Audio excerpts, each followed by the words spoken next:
Hi, I'm here with Paula Larson. Hi, Paula. We're so glad you're here to tell us about some ways that your church has been reaching out to your community. First of all, what community are you in? What city is your church in? Hey, Chip, we are located in Boyne City, Michigan. We're about 45 minutes south of the Mackinac Bridge. And if you know Boyne, USA, it's a very outdoorsy place. We have downhill skiing and a lot of summer activities. We've got about 41 members. It's a snowbird community. And what does that mean? That people leave for the winter. So our membership really declines, and the people that attend the services go down to less than 20 in the winter time. I'm a CRE, I'm a volunteer, and then we have one part-time staff person that just volunteers, and then he also does like two services. And then one Sunday we do our community Sunday, and that's what we're here to talk about today. Is Yeah, what are we yeah, doing?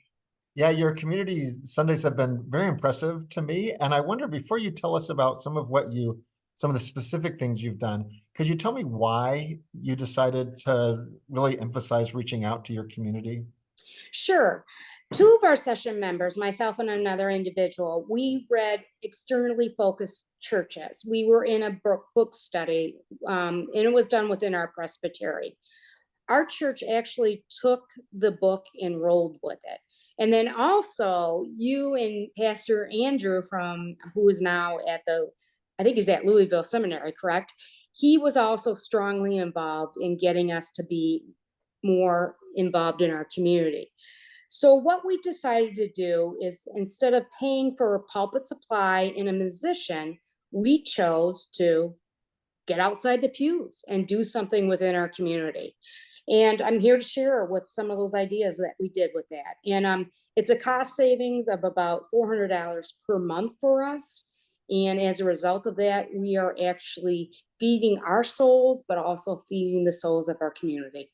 Yeah, really, you're putting your worship into action outside Yes. of the walls of your church once a month. So, what are some of the things that you have done on those community Sundays, or other ways you've reached out into the? Yeah, sure. I'd love to share some of those things. So, like, let's say this winter time. So, what we do is on the third Sunday is that, of course, we do prayers and we do sing one hymn, but then we gather around in like three different tables, and then we do an assembly line. And in our assembly line, what we do is we do care packages, little baggies. Maybe it's a box of raisins, a packet of hot chocolate, some candy. But then it's also a very nice thank you card, a prayer card, and then an inspirational message.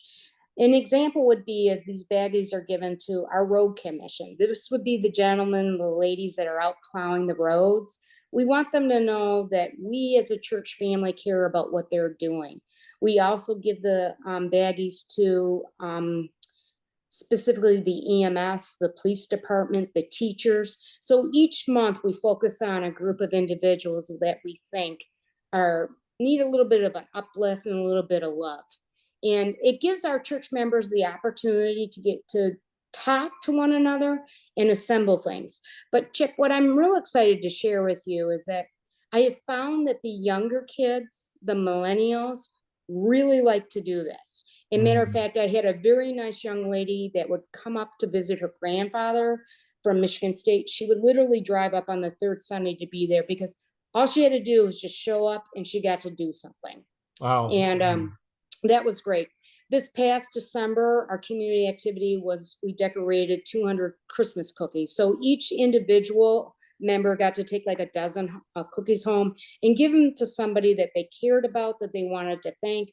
But then we also use the cookies for the community Christmas meal, which our church sponsored. In November, our church took it on to peel 200, we actually do 400 pounds of potatoes. So the Sunday before Thanksgiving, we get together and we all are peeling the potatoes, which takes us a good hour. But that is a great service that we do for the community. And then in the summer, we do prayer walks for our community. In the spring, we plant flowers for our food bank and also for the free medical clinic in our area. So we're trying to do some type of activity. And if one member has it on their heart to do something, we're like, yeah, go for it, do it. So we And encourage them to do it. I remember you telling me that you have gone to poorly attended youth sporting events Yes. before. So the big thing is we have a couple members that have kids that run cross country. And we have also members that are involved with volleyball.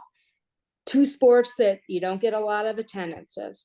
So we wear these great aprons that say, have you hugged your Presbyterian? And matter of fact, I'd love to just grab it. Can I grab it and show you really fast? Sure, sure. Okay. Sorry, Chip, I didn't have this organized. But we wear these aprons that say, have you hugged your Presbyterian today? And we wear them out at community activities. And I think it's a really great opportunity. The cross country meet, they have over 8 schools, and it's really a nice event for them because the kids get fruit and then they get water and they get us cheering them on. So that's a really fun event. Right. Yeah. I remember you telling me once that if people ask you what you're doing there, you say, well, we're from First Pres, we care about your kids. And that Yes. just seems like such a gift to the community. I remember Yeah. you telling me also that you fixed a meal once for a road crew that was working on the road outside your church. Yeah, that was pretty it was touching and very emotional. I think it was the first time these guys have ever been really thanked. So a few members, there was only 3 of us involved. It was very simple. They were repaving and redoing the septic line in front of our church. So we said to them, hey, we'd like to make you lunch on Friday. How about grilled cheese and tomato soup? Who doesn't love that? So we brought them in and we fed them. And it was interesting because the 3 of us went to each table and we asked them, what can we pray for you? Mm. It got very touching, very emotional. I think that my heart was like, wow, these folks really want to share what they're struggling with, and we can pray for them. I think that they really appreciated the experience, but the nice thing about it was they knew that they were loved and they were cared for. And that's what the church family is all about, is showing love and compassionate for one another. But Right. Chick, I got to tell you about our biggest event, because the one question that you and Pastor Andrew asked me was, if our doors were to close, what would our community miss the most? And that's trunk or treat. We get over 1,000 kids on Halloween night in front of our church. We close the street off, we open up our trunks, and it's just 2 hours full of kids coming through and getting pencils, boxes of raisins, crackers. We do other things besides just fruit, food, candy. We try to incorporate some other things. But what's so nice is the Downtown Business Association in Boyne City got involved, that they do a parade amongst the downtown area, but the parade ends at our church. So then the kids can use the Right. restroom and then they can be a part of that. So that's a really neat Right. experience for And those kids. I just want to repeat, you're a church of 41 members. Yes, I think we're Yes. small and mighty. Yeah, yeah, I think so too. So, you told me before, but I'm going to ask you what's advice you would give to other churches that are thinking about wanting to reach out to their communities?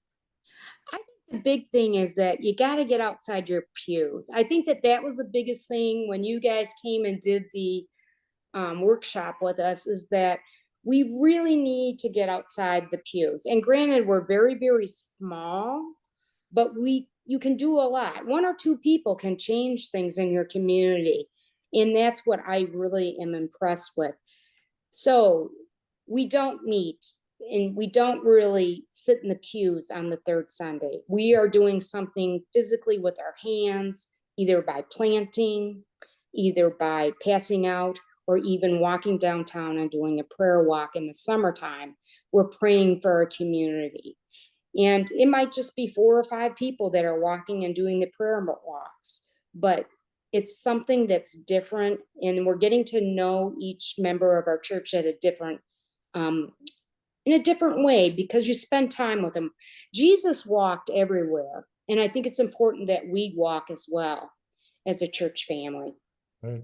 Paula, it's so clear that you love Boyne City and you love Jesus. Speaking of Jesus, you love Jesus, and it's just so encouraging to me to see how they're coming together and your church really making a difference in your community. So thank you so very much for your testimony. We're so grateful for you.